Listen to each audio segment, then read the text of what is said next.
Hello there. So, just a couple of quick things to tell you about the atomic bomb. Now, when I started teaching this like 20 years ago, I used to have to make more of a case for this, but it seems as though now this interpretation of why we dropped the bomb is a little bit more like accepted or taught in schools. It's certainly accepted among historians, but not something that was maybe taught at the secondary level.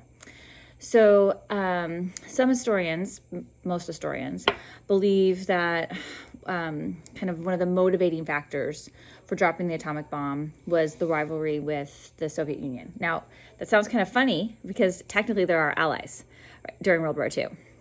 Right, but we saw that first Red Scare that happened in the 20s, and they're still under Soviet leadership, and we're still very afraid of socialist and communist. So historians point to several different points to suggest that one of the main reasons we dropped the bomb was basically to show the Soviets that we had a bomb. So the first thing they point to is Truman and his relationship with Stalin.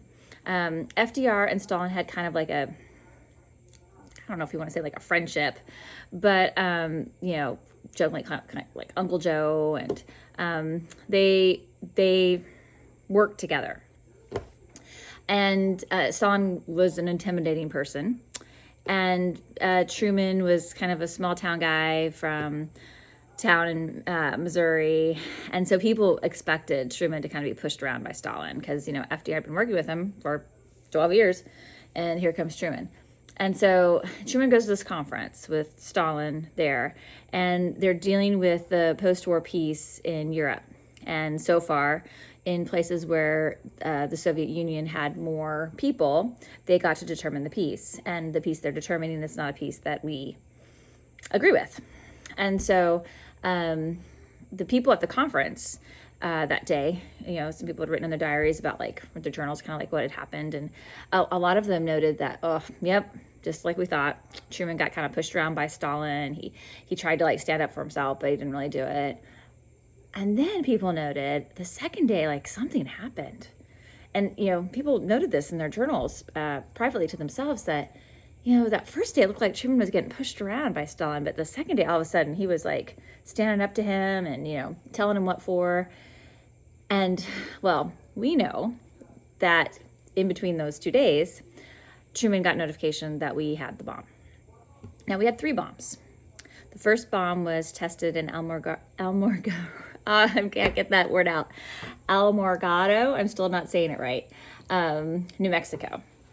And tested to see if it would work. So that was the first bomb. And that's when Truman got word that, yep, we had it, it worked. And then that's when he was behaving differently at the conference. And then we had 2 more bombs.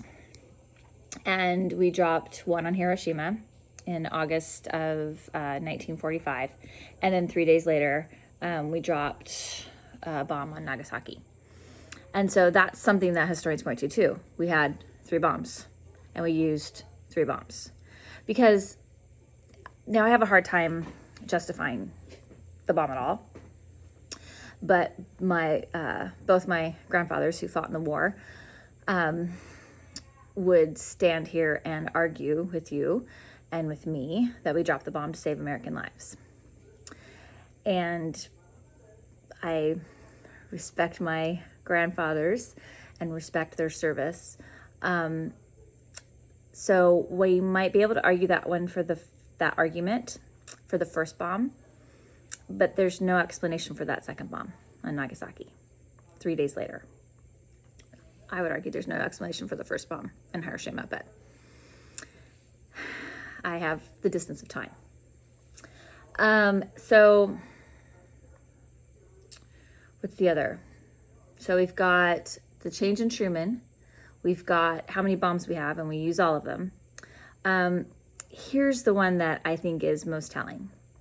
It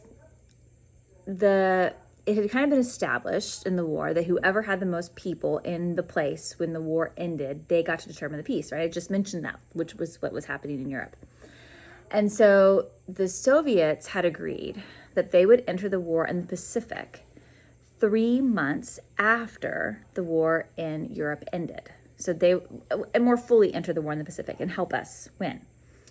And so think about the timing here. That's what is too coincidental for historians. The war in Europe ends in May of 1945.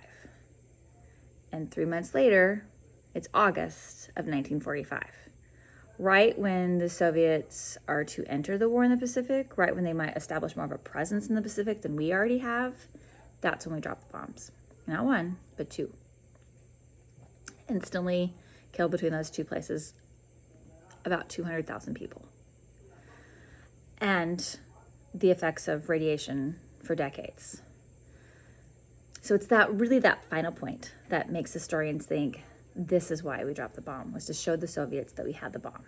And so after World War II, we're going to talk about the Cold War, and that will be next week's lecture module. And when we start the Cold War, the start of the Cold War really is the end of World War II. It's us dropping that bomb on Japan. That's going to start the Cold War. All right. I hope you're doing well. If you've got any questions, you can leave those in the module. Take care.